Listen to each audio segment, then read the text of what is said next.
Good morning, it's Thursday, March 21st, and I do still have a little hand sanding to do. I won't show you those again because in between hand sanding, I'm going to work on a couple of the different-ish knives I've got in progress. So I made one of these, or actually two of these, quite some time ago. This is a knife that a guy that worked with us for 6 months, Jacob, he designed, and so I thought it'd be cool to do another one, but in MagnaCut. So I'll do one of those, and then the Gaucho is a knife I've made for a while. It's in the Heritage series that I need to start a whole new batch of those. But then we had a customer ask for a large one, and we really like this. So I planned out a large one, also in MagnaCut, and I'll work on these two together because both the grind lines are what we will say non-traditional grind lines.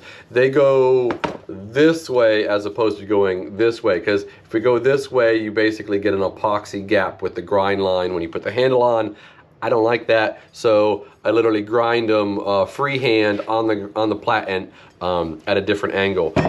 So I will work on those two together while I'm doing hand sanding. My hands just need a break from the constant hand sanding. So I'll work on some grind lines as well, which is cool because my hands in a different function need a break from the grind lines. So they'll pair nicely. So we'll see how much of those 4 knives I can get worked on today. Outside of that, that's my day. Here's Daniel with what he's got going on. Hey y'all, just to get you caught up with what's going on in my world, I have got these guys kind of getting ready for handles. So I've got most of the material drilled up. As you can see, I have 2 of the materials kind of cleaned up enough to where they fit them fairly well. I'll do that to the other 2, clean up the fronts, get those glued up, and then on to these 2 hidden tanks. Man, good way of twisting up words. Clean this guy up a little bit more, especially that peen job. I want to try and clean that up as best as I can, and then cut and probably shape this down before I go ahead and get it glued up. Also clean up the kind of the clearance here, so that way that gap's a little tighter. Those are going to be the main things I take on today, as well as whatever else comes on. I have like some sharpening for a straight razor, a couple other things here and out, but that'll be, you know, covered tomorrow. Hopefully show you some progress on that.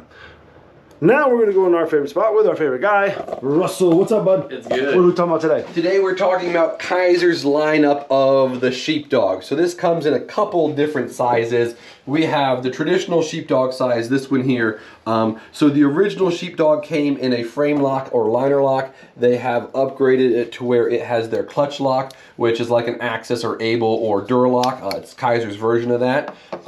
We also have the mini Sheepdog, which this one is a button lock. So these 3 models are all in 154 cm. These are in their, at least this one's in their Vanguard line.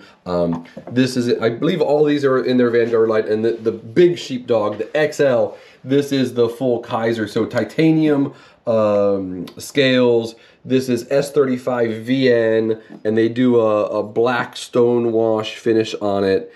And they complement it with all this golden hardware. So you don't get a full blacked out, but you get a nice complement. This is a big knife. One of the interesting things about this is the flipper is removable. You see that little nut there and that seam. You could take that off.